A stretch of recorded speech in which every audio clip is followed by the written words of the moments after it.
Iya dong.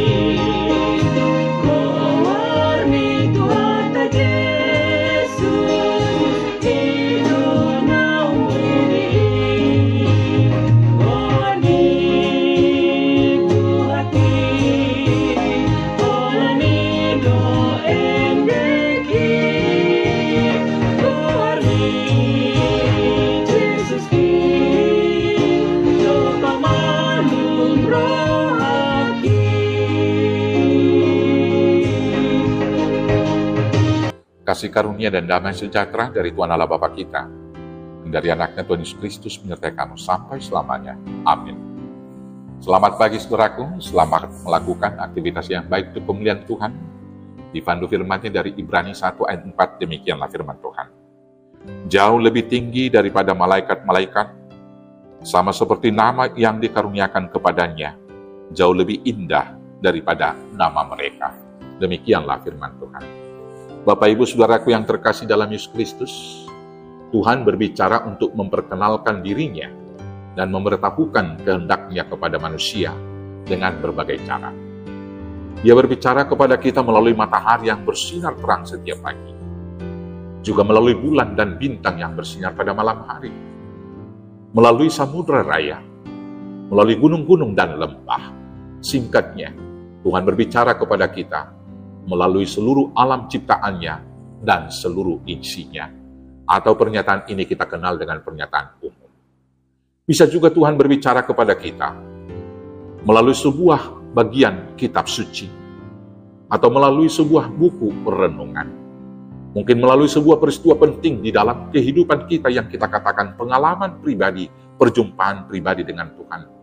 Atau melalui sebuah ibadah, atau juga mungkin melalui orang lain.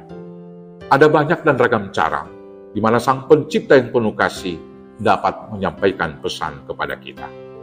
Tetapi kita tidak dapat mengetahui segala hal tentang Tuhan dengan sempurna hanya dari berbagai ciptaan Tuhan, hanya dari alam, hanya dari pertemuan dengan orang-orang lain. Kita tidak akan pernah yakin bahwa kita memiliki Tuhan yang mengasihi dan peduli kepada kita. Kita bahkan tidak dapat mengenal Tuhan hanya melalui orang lain, karena pengetahuan manusia itu terbatas. Kita hanya dapat mengenal Allah secara lengkap dan sepenuhnya dari anaknya Yesus Kristus, yang adalah cahaya kemuliaan Allah, seperti yang dinyatakan dalam Ibrani 1 ayat 3. Demikian firman Tuhan. Ia adalah cahaya kemuliaan Allah dan gambar wujud Allah, dan menopang segala yang ada dengan firman-Nya yang penuh kekuasaan. Hanya Yesus Kristus yang memberitahu apa yang benar-benar perlu kita ketahui tentang Allah.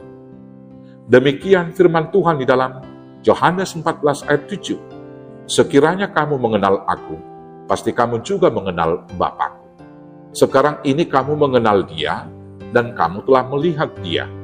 Kita mengenal Allah karena kita mengenal Anak-Nya. Dan karena kita mengenal Anak-Nya, kita mengetahui segala sesuatu yang perlu kita ketahui tentang Allah.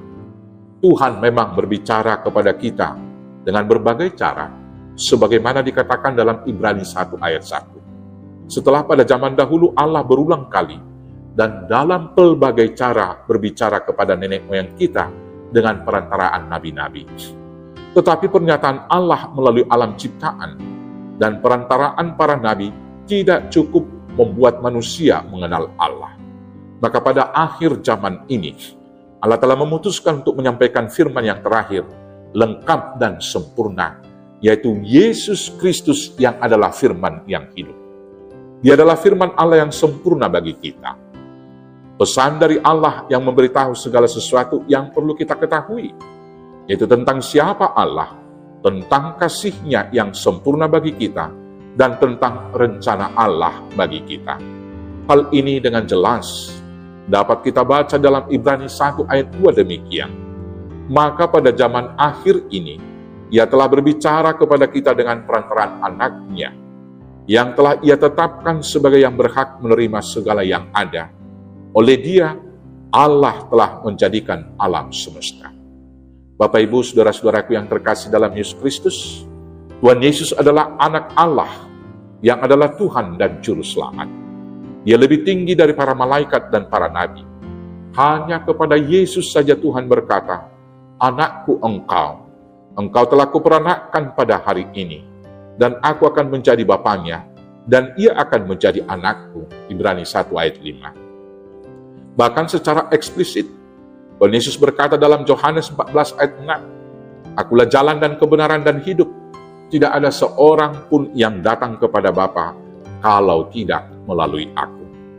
Para malaikat adalah pelayan Tuhan Yesus, dan para nabi adalah pembawa pesan dari Tuhan. Dengan kata lain, para nabi adalah guru selamat. Mereka hanya menyampaikan pesan Allah, tetapi mereka tidak dapat menyelamatkan umat Tuhan dan dirinya sendiri. Karena itu, percayalah kepada Tuhan Yesus Kristus, lakukanlah segala perintah-Nya, dan ikutilah teladan yang diberikannya, maka kamu pasti diselamatkan dan diberikan mahkota kehidupan, yaitu hidup yang kekal. Selamat mempercayai Juru Selamat, yaitu Yesus Kristus, Anak Allah yang tunggal. Tuhan Yesus memberkati. Amin. Kita bersatu dalam doa. Terima kasih Bapa atas firman hidup yang telah menjadi manusia, yang telah memperkenalkan semua rahasia Allah kepada kami, yaitu Yesus Kristus yang telah turun ke dunia menebus dosa kami dan menuntun kami menuju hidup yang kekal. Maka kuatkan teguhkan iman kami senantiasa mengikut Yesus dan percaya kepadanya sampai pada masa Maranatha Tuhan datang kembali, sehingga kami beroleh hidup yang kekal di dalam kuasa Yesus Kristus Tuhan Juru Selamat kami yang hidup. Amin. Selamat hidup mengikut Yesus. Selamat beraktivitas. Tuhan Yesus memberkati. Horas, horas, horas.